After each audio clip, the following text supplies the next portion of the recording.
Yeah. So talk politics. And you and I know the kind of people that we've had to really elect. To some extent, I tell people in some of the pages, I mean, that, you know what, if you are taking in all this trash, then it means that we are actually the people that are growing that trash elsewhere by either our actions or our inactions. Yes. You know, misinformed actions or our inactions.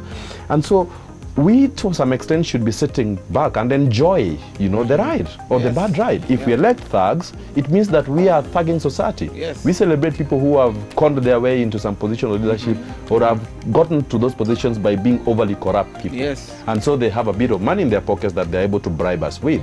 So what should be the general feeling or the general ideas around how we should rally around good things and not bad things?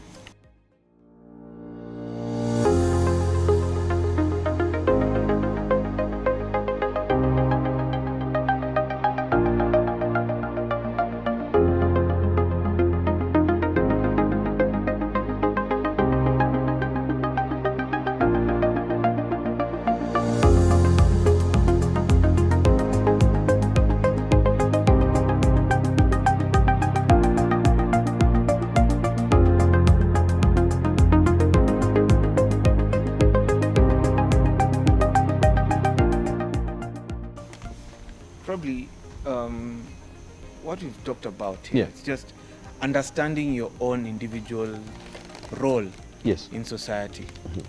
It starts from home.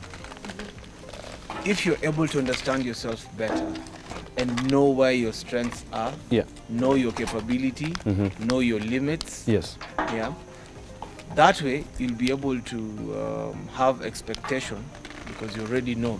If you're fueling your vehicle and you fuel it with 100 shillings, you know it's going to take you so far. You're dreaming that you want to go to Mombasa from Nairobi, then it's impossible. You'll just be dreaming. So let's fuel our minds and, you know, intentionally fuel our thoughts and our deeds in line with the kind of distance we want to travel as individuals. If each and every one of us plays his or her own part in society, then we'll be able to make the right choices. We'll be able to make, you know, great plans together and work together in unity. At the end of it all, we'll have a society that is full of, you know, full of people who are purpose-driven. For lack of a better word. Absolutely. So it's purpose. Irene, what do you think? I mean, if I was that guy, I mean, now Kenya is going into an electioneering kind of period, and I'd want to become an MCA of a certain ward in this country.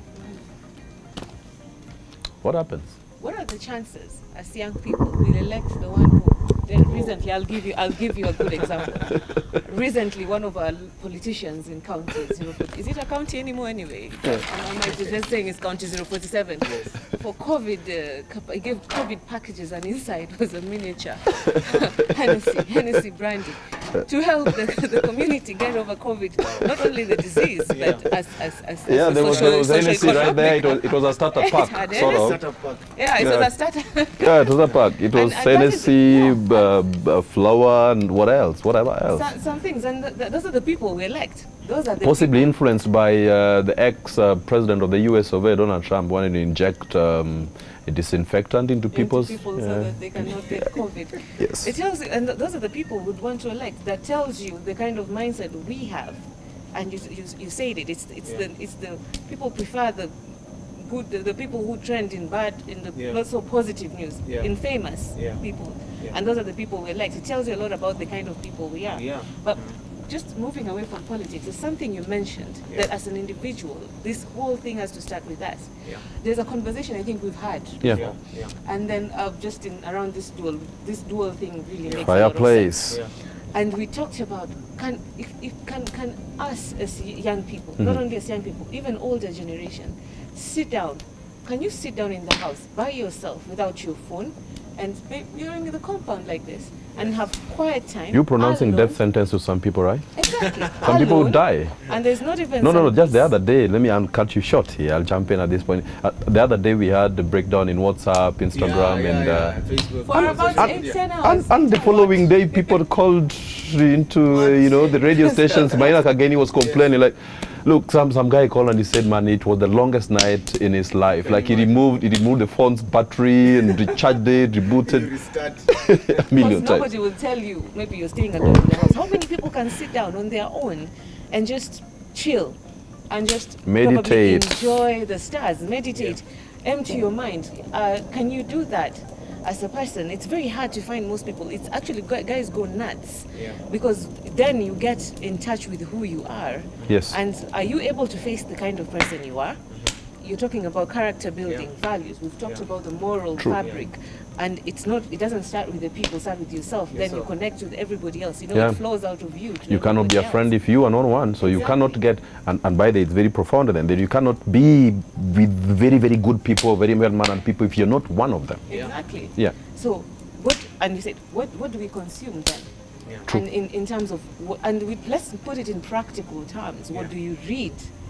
What do you read? But you're not being very fair again. I mean, going by the statistics, it goes that quite a number of majority of people, Kenyans for that matter, are not readers. Yeah. Another very funny one is that if you wanted to really hide your books very, very well, or hide your drinks very, very well, then you hide them among books or money for Kenyans. They won't find it. What you put into your body, what do you read? Spiritually, how do you nourish yourself? In your mind, how do you nourish yourself? Because those are the things you take in, and what you take in is and it's purposeful. You have to be purposeful every day when you wake up. What are the things that you're focusing on? And it comes from inside out, nothing, and the way we're consuming things is from outside in. It's you have to be purposeful about what you want. So that when you sit down, can you sit down minus your phone and nobody has called you, and that's fine. Like the social media, actually, that was a big deal. It was such a big deal. People woke up. When it came back, I can assure you, I was asleep. When I woke up in the morning, I had like 10 messages. Oh, it came back at exactly this time. And I was like, oh my God. People didn't sleep. People didn't sleep. Yes. They were so excited. It was excitement. I think messages were not flowing. And you're like, but you can actually pick up your call and call somebody and ask them, hey, are you okay? Yes, and that's actually simple. But it also just highlights, Kingsley, that we are not that connected. How many people do you call reasonably and you intend to just call them to check up on them? It is very rare. It's very rare. So I've seen sometimes when we go and in public spaces and we are sitting down with friends, and I have a friend of mine who we like walking around so much. So he was telling me a story that when he was at home, and the cousin wanted to look for a girlfriend, and they already did the introduction. So they already knew each other, they exchanged numbers and whatnot, and they decided to go for lunch together. So that's their first date. And when the man took the lady out on lunch, he couldn't speak, so he decided to start texting. While they are right there? The lady's right there. Just talk. No, come on, just talk. And it is, this is how society has changed, and people do not want to express themselves. That kind of interpersonal relationship is dead. We are turning into robots.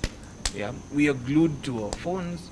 We are glued to. Did you end up marrying this guy or something? Yeah, I don't know. I would say, men probably we gossip. So those stories were it just hung somewhere there. So it was very funny. It was very funny. Like you have somebody right there, and even homes. When you're having the family reunions and you're talking things that are very serious, but at the end of the day, you don't talk about them verbally. You'd rather text somebody. If you have some good or bad news, you find it easier to text rather than talk. Absolutely. But I'm here advocating for, let's be more vocal. Let's be more interactive in the sense that we can be able to check on each other more. And as I said, just going back to whatever I talked about, Usain Bolt and running the relay. If we respect the distance and we go that distance together, we probably reach our targets and goals even faster. Even better, happier. And you could ask any psychologist out there, and what they advocate is exactly what you are talking about, Kingsley, and we discussed it here, the power of connections. And the good thing, the well-worn saying that a problem shared is a problem half solved. is truly grounded on the fact that if you were to communicate, trust me, and I watched a series the other day, and the army engineers are quite solid on this, that if you are going through some pain, then trust me, someone else, and we know it in the special forces, man. Trust me, someone else is going through more pain than you. So if you just shared, if you just went out of your way, if you just shared, trust me, a friend of mine called the other day, and you know, I got him sorted. I'm not a psychologist, you know, by any means, but what I've had to go through in life and the way I've had to overcome the difficulties, some of them crazy difficulties in life, put me in a better position to possibly just share. And I don't help in any kind of, you know, extreme therapy, but I just share my story. So when I talked about theirs, and I just said, hey man, come on, you should be smiling all the way to your bed and rest and sleep easy. Because trust me, myself, and I use my stories, I use my experiences more often than not. And I told him, he looked at me and said, no, come on, you know, you're kidding me, right? And I know you're going through stuff, but I didn't know it was this kind of up to and including my own family. And the other day after I left TV, we were talking about you know, PTSD, mental health, the PTSD with was it not Trubadiri, what's her name? You know, Gladys Kashanja, NTV. So, you know, I left the studio, and it was live, so my family was there, really tuned in and watching. So when I left, I had, you know, calls and a lot of missed calls. And so I talked to my sister, and they met, and she said, you know, so you could have just died without us knowing that you're going through this stuff. And she was, you know, I know she cried, you know, before I got home. But that goes a long way to tell us that, you know, the connections that we have that could be broken, perhaps because you're going through completely different, you know, your world is completely different from other people's worlds, and so there's a very big bridge, you know, in between, and no one is trying to join them or link you guys up. You're suffering in isolation, and you could be together, even in the same house. But you dying of depression, and someone else is possibly assuming that you just, you know, just up to your own stuff, schemes, and you know. So problems shared, as they are saying, are problems half solved. And the society can do a lot better with just getting to open these valves, you know, that clog our channels of communication and build critical bridges. And I'm not talking about the handshake, I'm not talking about the building bridges. I'm talking about critical bridges, life bridges, where we are able to connect at a human level, not through media. It's okay, they've been lent to us, but critical human connections that are able to take us to the next level, because the solutions are here with us. We already have the solutions, as you're saying, and you brought up a very critical point on having these connections. Some might argue that if you share your problem, it will take us back to the topic of gossip. But I'd say, you know, have your own team, have your own relay team. Yeah, that you can feel vulnerable with. Yes. Have your own relay team. You have your mind, and you have your choices to make. Yeah. Choose your people wisely. And once that is done, you know, like if friend A, we could go 1 kilometer, and then friend B, we can go 3 kilometers. Yes. Or take an example for the house, you know, figuratively. Friend A can come up to the gate. Yes. Friend B can come up to the balcony. Yeah. Friend C can come up to the bedroom. Yes. You see? Yeah. So there are some stages of sharing information.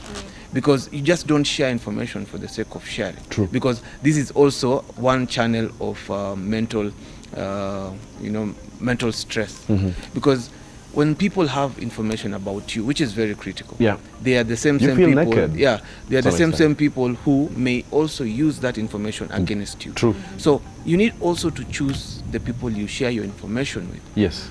Yeah, let them be people who you know for sure that they will stand by you and understand you. So it is important to connect. It's important to share if you have any trouble, because it is therapy. Yeah. But at the same time, you need to do your due diligence. Know who you're sharing your information with. Yeah. Many people have committed. Many people have committed because suicide. The information that they shared in confidence is now out there in the people's screenshots. I mean, in this day and age, we've seen lots and lots of screenshots. Yeah.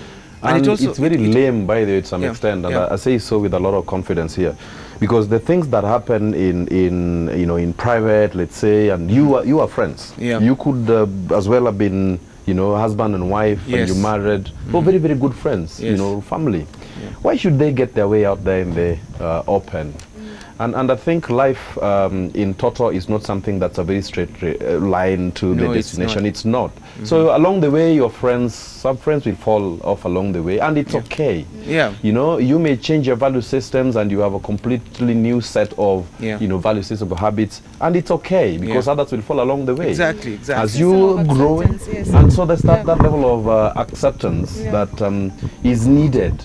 And again, that will basically address so many things that happen in the society where people, the young mostly now, big man, where people, you know, people break up in terms of relationships, and people, you know, take up arms or knife each other, kill each other. Let them People go. are sometimes in your life for a short period of time, others for a long period of time. Yes. That is life. They serve their purpose. Let them go. Let them go. And don't kill somebody's child. I mean, the other day in the university, a young lady was stabbed how many times? And very many times. Young children. So sad.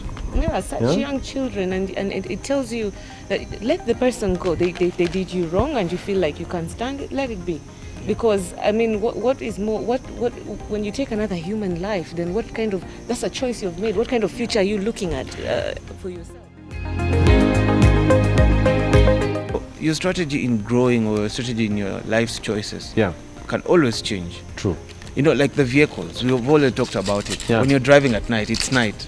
The vehicle will only but shine probably 5-10 meters. To the length of its strength of light, right? Strength of light. We blame our parents for all the things that have happened to us now. Really, at some point in time, we have to let it go. True. You have to let it go. True. And then there's something else. Do we sit down and willingly be mentors to the young people? Willingly mentor the young people. Amazing. Robin Sharma, the eye of the lake is one of those analogies that he uses, and of course the rose flower. He says the guy that gives out the rose flower has a bit of scent remaining in his palm. Exactly. So if you go out to mentor someone, if you went out of your way to possibly influence someone positively, trust me, you won't come back empty. You come back.